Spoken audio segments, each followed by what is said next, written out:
Right. Hi, and welcome to the locker room, everyone. I'm one of your hosts, Justin Ham, and thank you for joining us as we journey through tough issues that guys face as athletes and also as humans. Let's welcome our guest today, Gavin Hill, as he is here today to help us navigate the questions of guys, God, and does it matter? So, Gavin, it's so great to have you here with us today. I'm Yeah, super excited to have this conversation. Just share with us a little bit about your background and kind of what led us to be able to make this connection. yeah, for sure. Um, so I just think about just like my background in faith in general. I did not have one growing up. Okay. Uh, so I had to come to discover who God was on my own. Mm, And it came miraculously through a music summer camp. So I was an athlete, but also a musician. And at this camp, it was a Christian-centered camp, and got to read the Bible for the first time ever, hear about who God was for the first time ever, mm, and was immediately drawn in with the message of a God that loves me, intimately knows me, who has a purpose for me, and this community that has been so accepting of me. Um, so that was kind of the start of my faith journey. But some things that I was really struggling with up until that point was the where my identity was placed. I put a lot of my value and self worth in my athletics and my performance there, um, and would let that really control how I felt about myself. yeah. And thought, as I got into uh, my faith and knowing that I was secure in Christ, that would get better. But I never really addressed the issue there. Um, and so that's kind of like continuous sports, cross country and track were my main sports, and went to Roberts Wesleyan University to go do cross country and track. Um, you could tell my heart was definitely in sports because the only reason I chose that was because it was Division two, Sure. and let that be my guiding factor. But yeah, as I got into um, college there, I had a lot of injuries in cross country and track.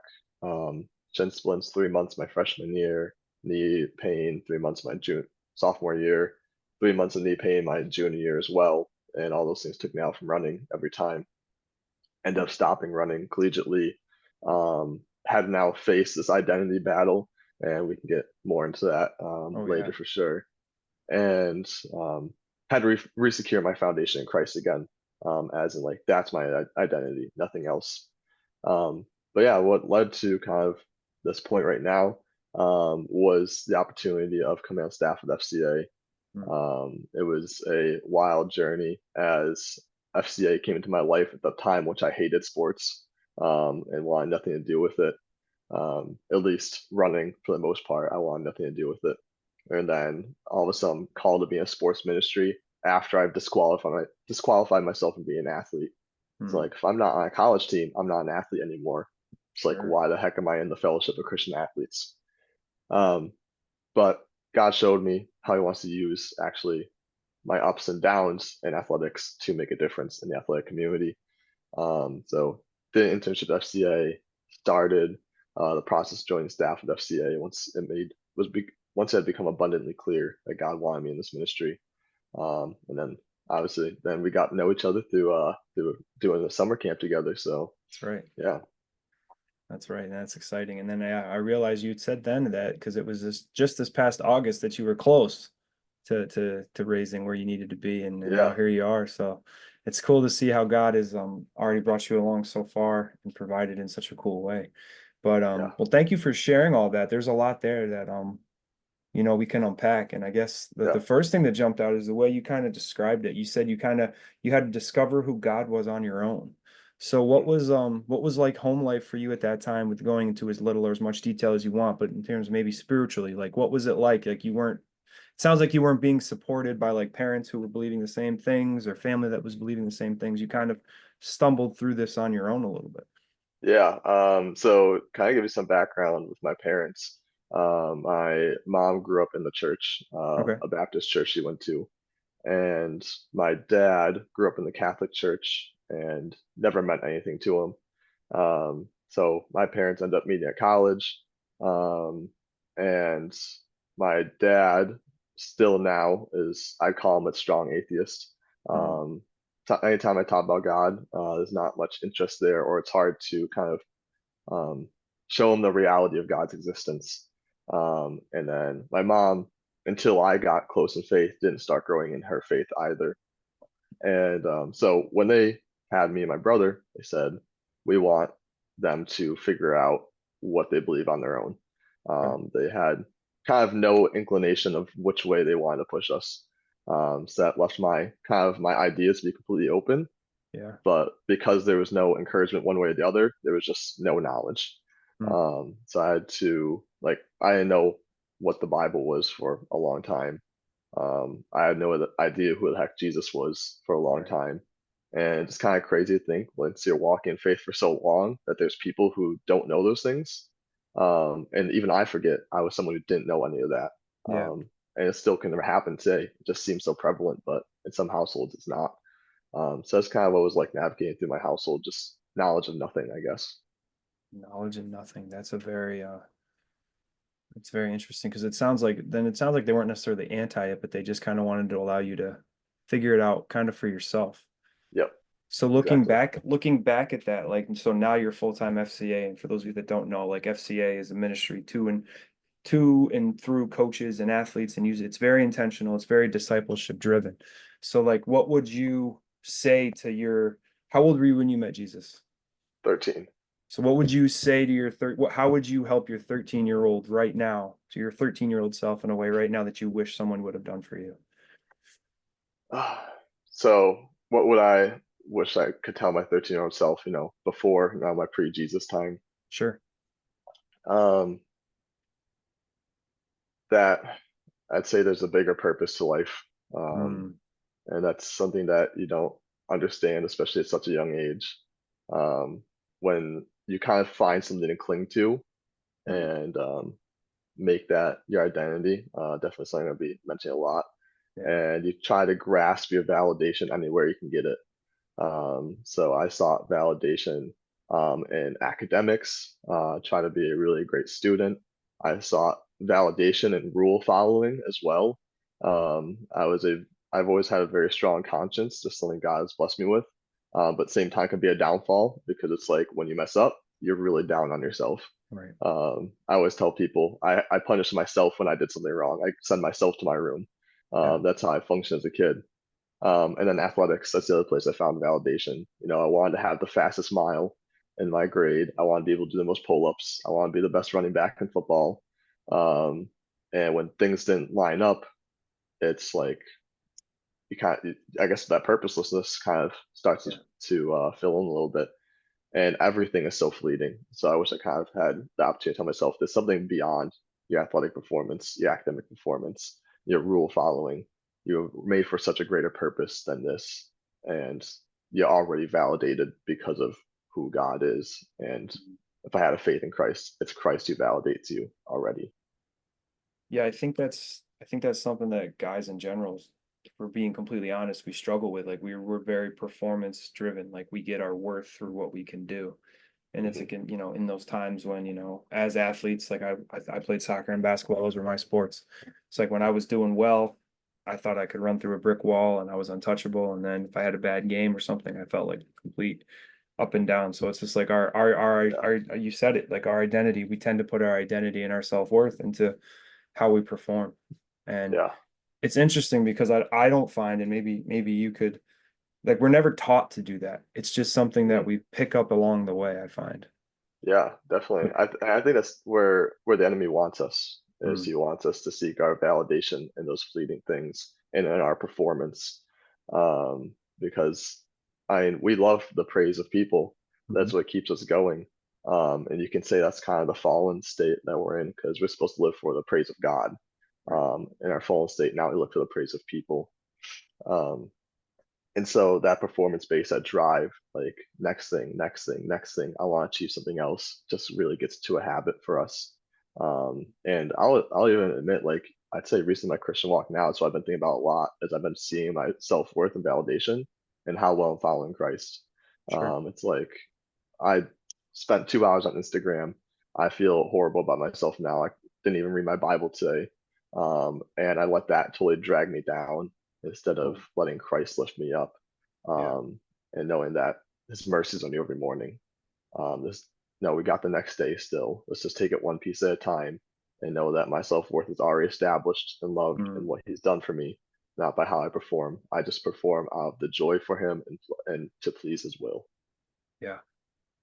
Just listening to that too, like the self-condemnation, that self-shame, that self-guilt that we feel, like it's interesting. Like one of the most famous verses is Ephesians 2:8 and 9. For by grace are you saved through faith, not of yourselves, it's the Mhm. gift of God, not of works, lest any man should boast. Like we know that verse, but like how do you feel about the idea of, as Christians, as especially in full-time ministry, sometimes we have a hard time giving ourselves grace in a way because it's like, we do that. Like I'm on, I was on Instagram a little too long, and you could have even been doing it for work because now part of FCA is using connections and all of that. But Yeah, it's that self-condemnation that comes in. yeah. Um, it's real, and I think it gets harder as you kind of move up the chain, or you kind of think that way. And we start to place a heavier responsibility on ourselves. Like I'm a leader now. I need to be better than everyone else. You kind of start getting that mindset, which Yeah, it gets so dangerous because then if you do start drawing close to God, you start thinking I am better than everyone else. right. Um, and so we need to remind ourselves that no matter what stage of life we're in, we're just as much of a student as another person. Yeah, And that's why I think we need to make sure we're continually being discipled by someone yeah. who's more mature than us, because that's when we start to get humbled as we get corrected Mhm. or get called out for in the areas where we are falling short, so that we can continue to recognize I have so much to learn still at this point, and there's no reason why I have a stricter standard in my walk with Christ than someone else does. We do Right. have a stricter standard in teaching. Yeah, The Bible is clear about that, but not in how I just live my daily life. I'm still just as human as every right. other person on this earth. Yeah, absolutely. So you shared that, when you were in college, you dealt with injuries. So as somebody who was performance-based, performance-driven a little bit, how did that affect your day-to-day life when you weren't able to compete? Yeah, at definitely it got progressively worse and worse every single injury that happens. The first injury happens, you're still feeling great about yourself. Like, I got time, let's get healthy, we'll move on. And this is just what sports is about. Right. Second one rolls around, it's like, man, I can't believe I'm back here again. This time the answer isn't as clear of what's causing the issue. But you got people around you. Like I know that there's a PR somewhere. That personal record's gonna come, so we'll Yep. just keep pushing still. The third one hits, and it happens in the summer too, when you're the most isolated. I'm like, I'm starting to feel defeat at this point. I'm Yep. like, I thought I was past this, and now I have the same exact knee pain that was happening last Yep. year. And that's when things really started to spiral for me. Because I No, again, purposeless. This is what exactly I was feeling, with like finding validation performance. Is like I'm showing it to practice, but like what am I really doing? Mm. I don't feel like I'm getting healthier. I don't feel like I'm getting closer to racing. I just walk inside and I cross train for an hour, and practice is over. There's no races to look forward to. There's no times to look at to see me Right. improving. And that really, um, sinks into a got me into a depressive state at that point. Um, and every time I show up to practice, like I just don't want to be here anymore. Like Mm. I don't want to run anymore. Um, I've given so much of my life to it, and it's like I've gotten repaid with the worst hand. Is how it felt. Um, Yeah. so that was kind of the struggle I went through, and seeking validation in my sport, but then not receiving that validation. How did you how did you learn to eventually come to, I don't want to say deal with it because I know Yeah, you eventually just said you were done. But like yeah, how did you cope with it in the midst of all of that? So you're feeling those things, you're feeling defeated, you're feeling like, what am I doing? It's like you've trained your whole life to get to this point. You're running at a Division II school. Like yeah, it's awesome and you just can't get healthy. Like yeah. how did you keep sane? Yes. So reminding myself to have a purpose beyond my sport and find out what my role was on this team. I was definitely blessed to be on a Christian team, Yeah. which gave me many opportunities. And so I knew I was like, maybe I'm not able to place in a meet for us right now, but there are guys on this team who need a spiritual leader. I was a team chaplain. They need me here to help them in their faith, to walk them through their struggles as well, help lead these Bible studies, be there for them in prayer. And at that time when everything seemed like it was crashing, that's the one thing that kept me sane and kept me going each and every day was that I could add value to this team apart from the performance. Um, and it did keep me going for a while, but then unfortunately, everything else just continued crashing and I Yeah. couldn't do it anymore for sure. No, it's funny, like hearing you say that. Somebody once told me, so, everybody goes through things in life that devastate them and rock their world. And somebody told me once that, the best thing you can do is find a place to serve. Because when you serve, you're getting that focus off of you. And it sounds like that's exactly what you did, is you didn't just sit there and feel sorry for yourself to the point where you just pulled away. You found a way to get involved. Right. And um I heard a basketball guy say once that, you know, a team, when you have a role on the team, it's not necessarily what you bring to the table, it's what the team needs from you in that moment. And the Yeah. team needed you in that role at that moment. And that's cool Yeah. that you were willing to step up and do that. Yeah. And it's like I wasn't the only injured person. We had other people Sure. going through this too. And so it's like I really took the responsibility. It's my job to be a light and encouragement to these people so Yeah. that they keep going. Um, and I think that was some of my best memories comes from leading spiritually on this team, not even Mhm. from um, the actual running part. And like I definitely love the memories of my PRs that I got and the Sure. performances I was able to do. But when I think about like what were my some of my favorite times on this team, it was the Bible studies and which you have someone opening up about everything that's happening in their home life. And it's game time now. It's time to be able to support and walk beside this person, Yeah. and having those challenging faith conversations about how do we live out our faith as athletes and as individuals on this campus, talking biblical debates and Yeah. theological debates, like, and how that helped grow me and shape me, and how that helped shape other people on this team as well. And like, that's kind of a story popped in my mind of one of the most impactful moments for me on this team was before I was even on the team. I was on my visit. I was talking about music with the guys that I was staying with. Like, oh, what music do you listen to? I'm trying to make conversation. Sure. And so I'm like, oh yeah, I listen to a lot of mainstream rap and then worship music. And the one guy who I was staying with, he's like, oh, I used to listen to mainstream rap, but I just realized I don't agree with the message, and I just don't want those ideas filling my mind as I listen to that music. And Well, that impacted me so much right there. It was a small comment that he didn't yeah. realize years later that he made, but that changed my whole perspective. And I like after graduating high school, I was done with mainstream rap. I went all to Christian rap, Hmm. and I was like, yeah, he's got a point here. I can see how this is affecting my life. And so those are the things that I find so valuable because we're talking about the spiritual is so much more important than the physical performance of things, Yeah. in the long scheme of things.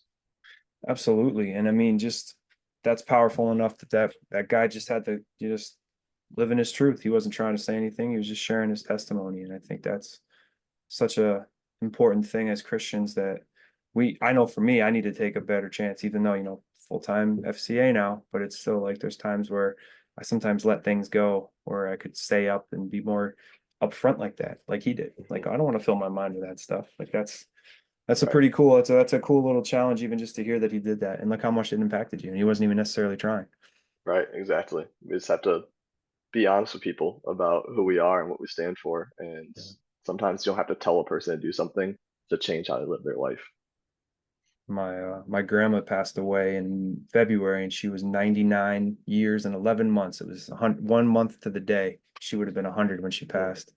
And she had this saying, and she used to say, preach the gospel at all times. And if you have to, use words. Yeah, So it was just like definitely. one of those, and I'm sure, I don't think she came up with that, but it's just like one of those things that she used to say all the time. And I think that's true, is like how we live our life Yeah, is so contagious, either pushing us towards Jesus or taking people further from Jesus, yeah. which, I played on a Christian team in high school. You, or in college, I mean, you were on a Christian college, but how do you still feel like, I mean, I knew not all my teammates, I don't think were believers. I think they were Yeah, there and there was like definitely a standard and they all kind of fell under that. But, there was definitely not everyone on the team was a believer. yeah. So Um, how do you feel like that dynamic when you have guys like my captain on our team was very much like, sounds like how you were, very much encouraging, coming alongside, prayer, Bible studies. How do you find like a team when they're not all rowing their boats in the same direction spiritually? Sorry, repeat the question. I missed the beginning. So like how do you find it works? Like yeah, I went to a Christian college, you went to a Yeah, Christian college. So, there is the expectation that, not everybody is a Christian, but there's the expectation that they might be, they should be, they're going to hear the gospel. yeah. Spiritually, if your whole team isn't going in the same direction, what are Yeah. some of the negative things that can come from that? That's a good question. Um, Definitely drama can happen Mm, when you're having to deal with that, and a disunity sometimes, yeah, um, in which someone's kind of like maybe a little bit more outcast. It's like, well, we don't really associate too much with that lifestyle that they're choosing to live right now. right, Um, and so that's kind of like I'd say like the negatives that I found, and I'd say that thankfully there was very few of those negatives that we got to experience on the team. right. And when it came to those situations with the people who weren't following Christ, and I was like thinking about how can I be an influence in these people's lives. One was like just as you mentioned, live the gospel in everyday life. Yeah, Let that be known, and the the power of showing zero judgment to someone goes so far, in which you gain a trust with people. yeah, Um, I remember this was after I actually stopped running. I was at the dining hall, and one of the guys on the team just like sits down with me. He's not a Christian, and he's just talking to me. He's like, I said my first prayer the other day at meet. I'm like, really? He's like, yeah. He was like, I'm working on um, being bold enough to do that in front of the whole team at a meet. And wow, I was like, and he's like, but don't tell anyone I told you that. He's like, for some reason I had some level of trust with him that he felt mm, like he could tell that to me. yeah, And I don't know, it was one of those cool moments where I got to watch a little bit of a transformation in a way that I didn't think it was going to happen.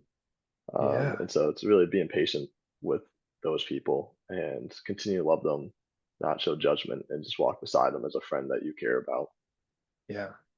Talk a little bit more about that idea of not showing judgment, because I know like right now, like in our society, like this idea of judgment typically can mean many things, Yeah, like, so how do you process that? Like how would you define judgment? yeah. Um, I would define judgment as belittling a person or putting them down for what they do.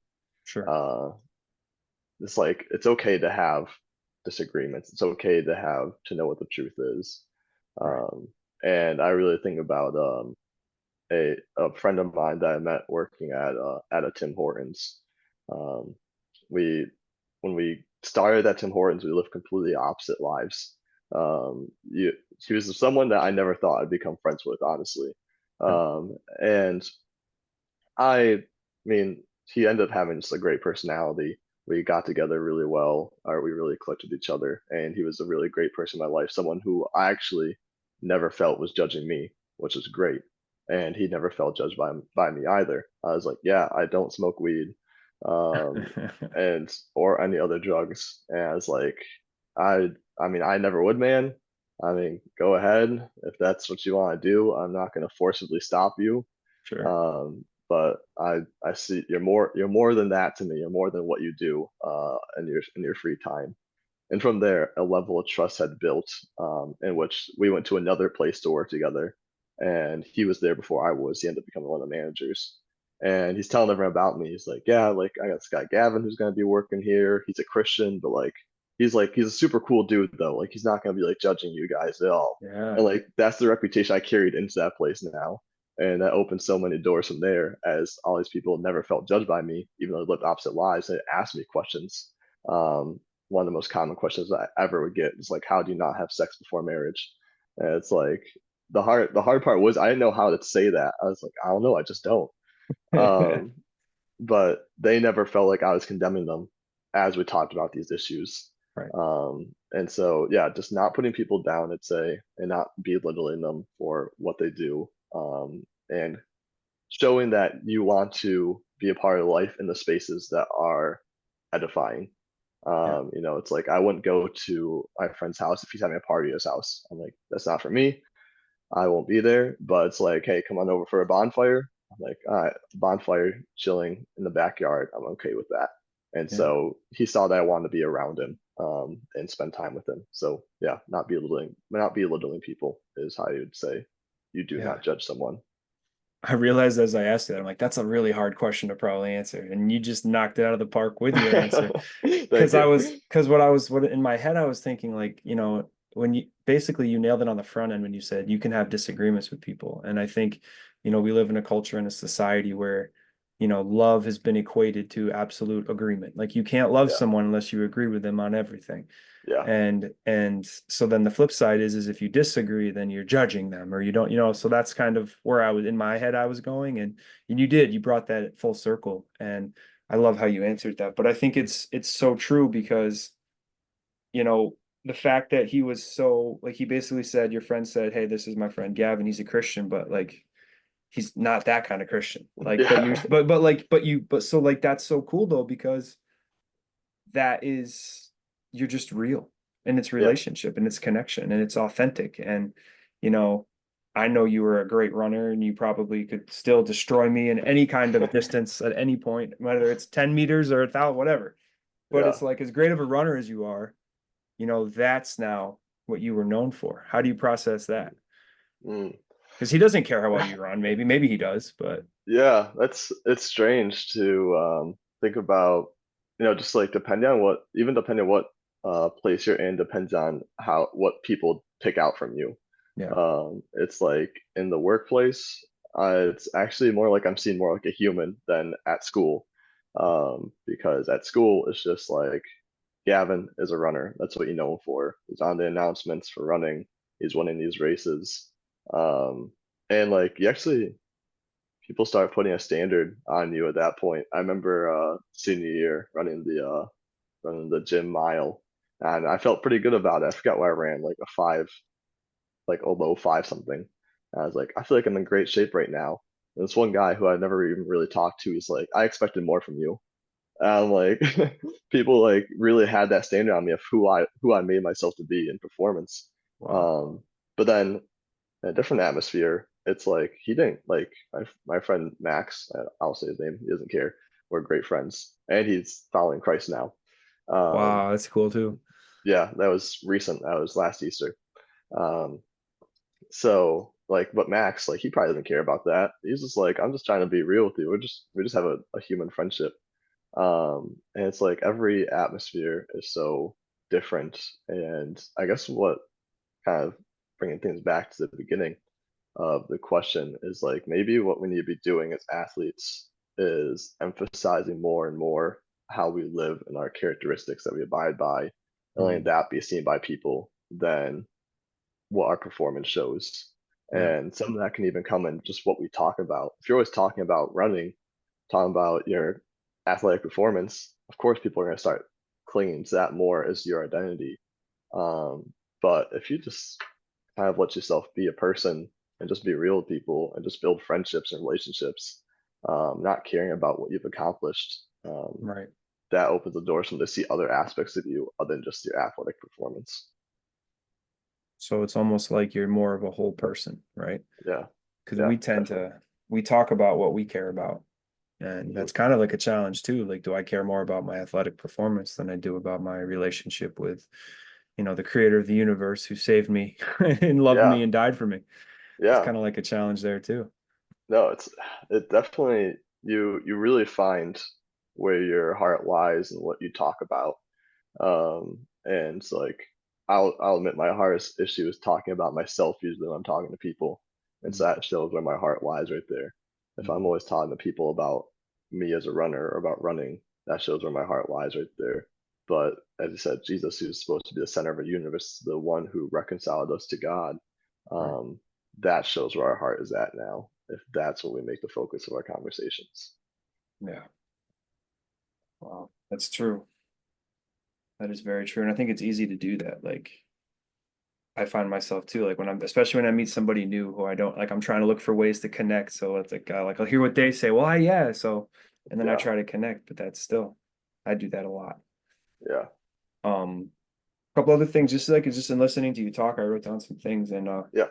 one thing you said that I thought was interesting is and I mentioned it a little earlier, but you said you came to a point as you were running where you kind of disqualified yourself. Mhm. Kind of walk me through what did that look like for you? Yeah. So kind of like get back onto the story of my time as a runner. Sure. So I came to the point where I said, all right, I'm done with this. I'm not doing this anymore. Time to turn the jersey. Um, and so I went to my coach's office the next day, had my uniform. We had talked the day before on like where my head was at, if I want to keep going or not, and gave him the uniform and told him I was done and left the building. And at that moment, yeah, I have never felt so blank in my life. It's like I have just erased everything that it was at that moment.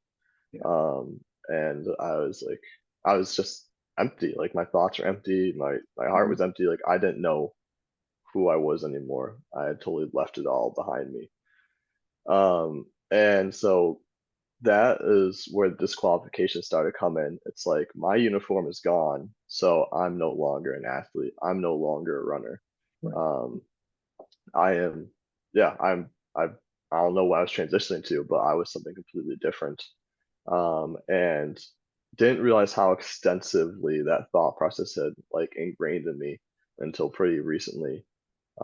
In which anytime someone would call me a runner, because I tell them I did running in college, be like, oh yeah, like Gavin, he's a runner, and I'd back away from that. I'd say, no, no, no, I'm not. Like I'm not a runner. I don't run anymore. Mm, I didn't want to be associated in that manner anymore. And even in the hiring process for FCA, I was not honest with myself at this moment. I was told like, hey, like we'd love to see you like helping out on the east side of Rochester and even in the cross country track atmosphere. My heart totally sunk when cross country and track was mentioned. I was like, I don't want to be there. sure. And so I totally convinced myself that because I don't run on a team, that means I cannot no longer be a runner or be an athlete at all. And that's kind of how that unfolded for me in that whole process. How have you, or are you, maybe this is too personal, how are you working through it? Have you kind of begin to reconcile with that, or is that still something you're struggling with? Yeah, I've definitely begun to reconcile with it.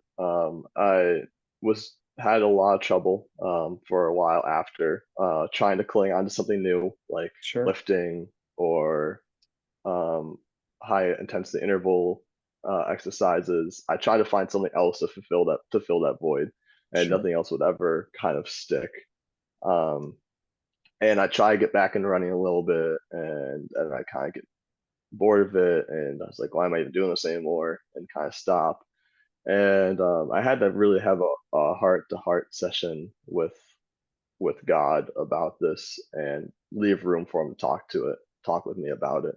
Um, I went on a walk at a park just to have some time with the Lord, have some prayer.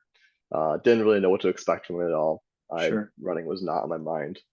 Um, and the theme had been coming about just like reclaiming ground that the enemy had taken. Um, and so on this walk, I finally find a shady spot to sit, one lone tree and a bench under it. And at these moments, I like to do voice recordings, just kind of sure. talk things through with myself and with the Lord, and I have something else to listen to later when I'm in a similar spot.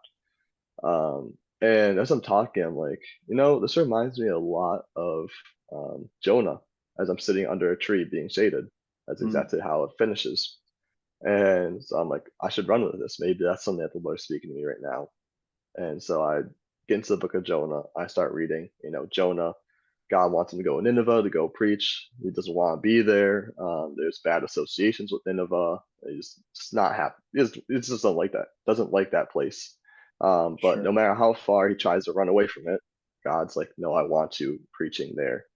And at that moment, as I read that, I said, running has become my Nineveh. It's like I don't like it. I don't want to be around it, and so I'm gonna run away from it.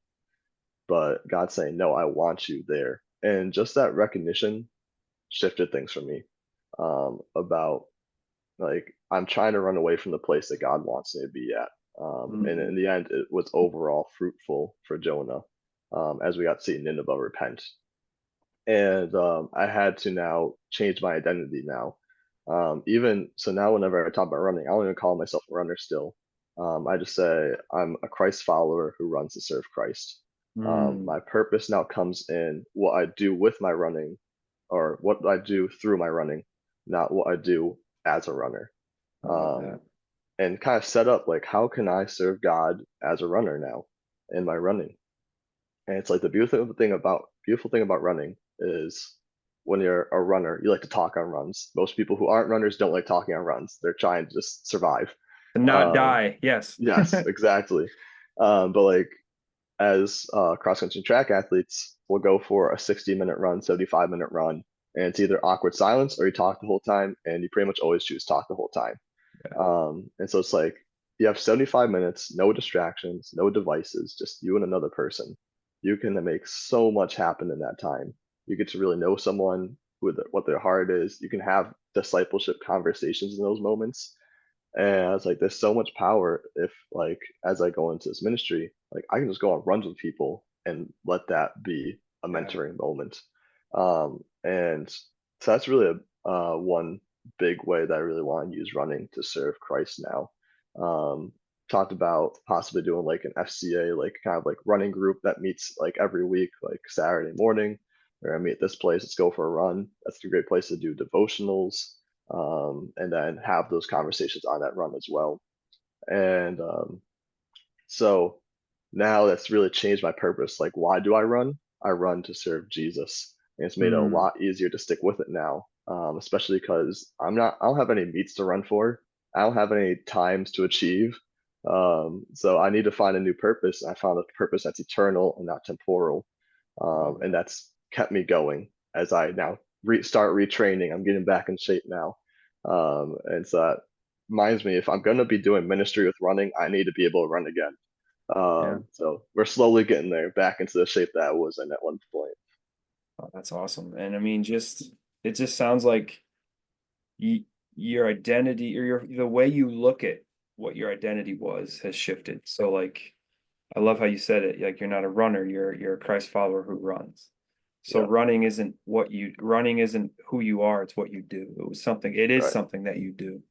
And Yeah, I think, we talk about this a lot, with our players is like, basketball. Like I coach basketball. I'm like, you play basketball, that's not who you are, that's something you do. Who you yeah, are is what you do in the other 22 hours of the day. Or yes, like and what you do and who you are is like what you're just saying. Like you're now using your tools as a way to share Jesus with people. And yeah, I just think that's so cool is, just listening to your story, like it must have felt like a grieving process when you no longer were able to run. Because hmm, it wasn't like, you had your last meet, you ran 4 years and then you had your last meet and it was just done. Like it was out of your hands. So it was almost like because of your injuries and things like that, the decision was made for you. yeah, So that's yeah, got to be what part of what that reconciliation process was too. yes, Um, but one of the things that I love that you said, and I know we'll wrap up. I don't want to take too much of your time. I just yeah, appreciate yeah, chatting with you. This has been really cool. yeah. It's been But awesome. you mentioned that you were on this walk and you were having your Jonah moment, and you said you wanted to leave room for him to answer. I think that a lot of times, I'll speak in me. I don't want to assume Yeah, all yeah, guys are like this, but I know for me, like when I'm really struggling, like I'm very quick pour out what I need from God or pour out my heart to God, but I don't always leave a great room for him to answer. Mhm. How did you find yourself able to do that? Or was it Yeah, something that took, was it a process? Did it take, yeah, is that something you've always been good at, or have you learned to develop that skill? yeah. I'll be honest, generally I'm pretty bad at it, and the the biggest reason I was on that walk, um, thankfully, FCA really cares about our spiritual well-being. Um, Jesse, our supervisor, he was like, your job next is to go on a walk and Mm, just go hear what God has to say. So I had zero expectation of why the heck I was out there. sure. And I was like, I didn't really want to be there either, I'd say. I was definitely in a go, go, go momentum. I was like, this feels kind of purposeless as I'm just walking here. But Yeah. when it comes to taking a time to really open your heart to listen to God, it just takes just taking a minute to kind of just stop everything, um, and try to be present in that moment with the Yeah. Lord. It's really hard to stop racing thoughts and to kind of not think about what you have next on your calendar, but you have to do everything you can to really get you to stop. Um, there was at one point, this is probably the most successful I've ever heard from the Lord when I was doing this, and I've stopped. Um, I would, like, right before bed, it's kind of weird too. I'd shut all the lights off in whatever room I was in. I would throw like a blanket or something over my head so I really couldn't see anything and just sit there for an hour. And so it's like I That's have no awesome. option but to do just to sit here and to talk with God or listen because I can't talk for all 60 minutes. I run out of stuff to talk about. Oh yeah. So if I'm able to talk for 30, I now have to just sit there and listen for 30. But because I'm receiving no stimulus from the outside world, all I have is just nothingness to kind of let guide me in this moment. It gives me time to slow down, let my thoughts kind of dissipate, and just kind of be there, listen from the Lord. Um, Definitely, I might not get into a habit of doing a full 60 minutes now that I'm working two jobs. It's harder to find that 60 minutes, It's but a lot. at least maybe 10, 20, 30. It's all about starting small. And it's that Hmm. moment where you shut off the whole world and it's just you and God and take the opportunity. So that's kind of what I say you need to do. Just need to shut off the world, just you and God. Slow down, stop for a moment, get off this go, go, go pattern that we like to be in. Yeah. No, that's awesome. I'm going to steal that for sure. Go for it. Because I'm definitely a go, go, go person too. I think a lot of people are, Yeah, especially guys, athletes, like we've always been accomplishing. We're trying to get stuff done, and it's very much what's the next, what's the next, what's the next. So yes, that's very exactly. practical for me. Yeah, Well, hey man, well I can't thank you enough. There's some major takeaways that I've written down, just some things to think about for those of you that are listening, when it comes to, living out your faith, like Gavin shared with us, take those times to just be genuine and authentic, like mhm, non-judgmental and just love people and meet them where they're at and not be afraid to, you know, share your faith and live your faith and still love people even if they're different than you. yeah, definitely. um Leave room for God, leave room for him to answer. It's very good that when people typically go there, but I love that very practical way of shutting out any distraction. Like you said, no outside stimulus. Yeah, It's very easy to your phone will ding, your phone will or an email or something, or somebody will walk by your window. Like yeah, I've gotten in the habit of turning off my do not disturb thing so people can't bother me when I'm you're right. in important meetings like this. That's why Yeah, no email dings have gone off, which is I've learned to yes. do that. But and the final thing that I really picked up on is something you mentioned kind of as you were sharing your story, and we really didn't get a chance to unpack it, but the idea of, you felt isolated at times, and I think that's how the enemy wants us. Like if the enemy gets us separated, if the enemy gets us isolated, that's when we're easier to attack. Um, Yeah, I saw a meme. I don't know if I should even say the website, one of those major Christian satirical websites. I don't know if it was one of those websites or not, but it was one of those yeah. that put a meme out there, and it was like a pack of wildebeests in like Africa somewhere. And there was this one lion, and there was this one wildebeest separated from the pack. And it said the one Christian that's trying to do it on its own. And then that was the Mm, one wildebeest. And then the lion had it's now Satan over it. Like that's how yeah, Satan tries to get us. Just like a lion can't attack a whole herd, but if there's one that's outside, that's the one he goes after. yeah. So I think that idea of staying connected, and you mentioned it too, like having someone disciple you who's older than you. And the flip side of that is pouring into somebody else. Yes, So definitely. there's a And lot we could unpack. Yeah, man. Go ahead. Go ahead. Sorry. yeah. To give the last comment, isolation. The most helpful thing when I ever felt the most isolated, um, I should really remember what the verse is. I'm pretty sure Joshua 1:9 is the same thing. Like Deuteronomy 31 something and Joshua 1:9. The Lord is with you and he goes before you. And that has really helped me a lot because it's like no matter where I am, God is always with me. Whatever space I'm about to enter into, He's gone before me. He's ahead of me. He's beat me there. But Yeah, not only has He beat me there, but He's walking with me there as well. that's right. So it's like we really are never alone with God when God's there. And the best thing to do is always be honest with Him and say, I do feel isolated and alone. Until you admit it, you're not going to move past it. You're just going to be running from it, um, and then let him heal that part as you just continue to remind yourself, especially with the help of his spirit, with the help of the Bible, that he is present with you. He hasn't left you. Um, and that even if you're physically alone, you're never really alone in this world. Preach, Gavin. That's awesome. Yeah. Wow. Awesome, man. Well, thank you again so much. Yeah. Thank I you. I really appreciate you taking this time. And I will I'm gonna end the recording actually and we can round up. So thank you all for listening.